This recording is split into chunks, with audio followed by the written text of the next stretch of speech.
This is just a short video going over the alternative crotch assembly I came up with for my 3D printed big seater robot, aka Metroplex. My original design had a bay that opened up down and had a ramp that slid out.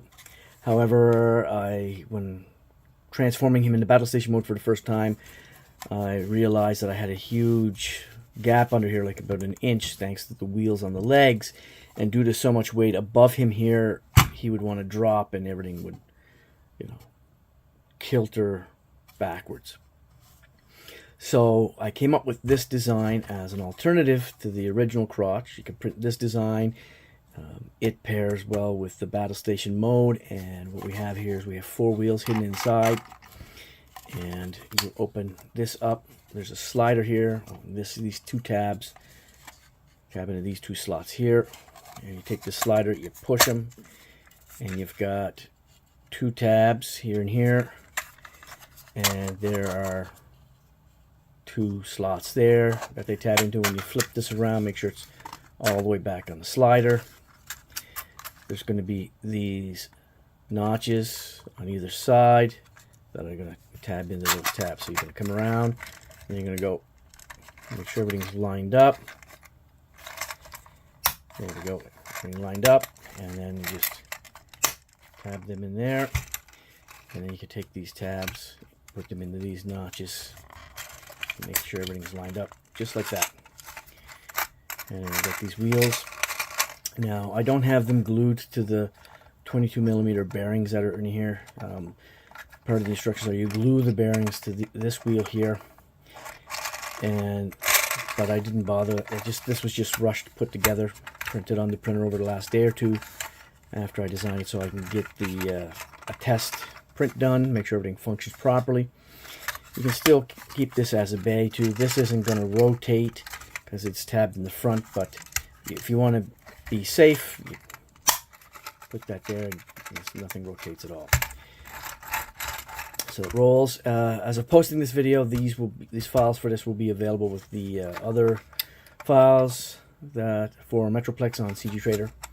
Also, you'll find on CGtrader I came up with an alternative solution for tabbing the arms into the back of the robot in battle station mode, where I had an issue also there in my previous video where I redesigned the arms and I kind of broke that transformation by making the arms longer. Anyways, I came up with some flip out tabs that go into the notches already in his back for the original tabs, and they're already online, as well as pictures and illustrations of how that works. I figured since I was making this video, I might as well throw in a few other things, tips and whatnot. So one of the things I find very handy is having a 3D pen, 3D printing pen, for when I'm doing some work. They come in handy when you say you have like a breakage. You can use this to repair that, so you don't have to waste time printing something else. And if you have small breaks in a bigger part that you need to repair, or say this little door snaps in here, say one of these breaks, I can fix it up with this pretty quick. I've had this pen for quite a long time, but it's been very handy. I've had several other 3D printing pens before, and this one's my favorite by far. It's nice and sleek and slender, and it can be powered by a USB, which is very nice, because what I did is when I got this pen, I went out and I picked up a power bank. This is a 10,000 milliamp hour power bank, 64% on it right there. I've almost never charged this thing. I can run this pen for hours and hours and hours on end.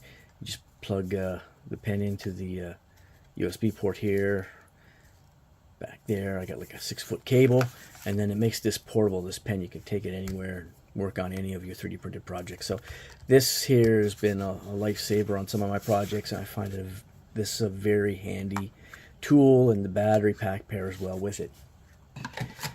Now, one other thing, hardware wise, for this guy, the majority of the screws, I won't go over every screw. There are some bigger screws, and they're detailed in the notes and the drawings. but the majority of screws are 6/32. Now, you could use, they're all panhead for all of them, and you could use a regular machine screw like this one. You can get long ones, and then you can cut them to whatever length you want. You could also, what I find very helpful, they're very handy because they really bite and they hold your parts a lot snugger. And I guess they're not, this isn't a 6/32, it's a number 6 something. This is a 6/32 thread here, where this is the same diameter but a much shallower thread, and it bites way better than this. So you could use these use a mix of these 3 fasteners for the majority of your assembly on the Big City robot. So that's so there's the model of the 3D pen that I use, and all of the specifications, the power, filament, all that size, nozzle diameter on the end of the pen, so it's a 0.7mm nozzle.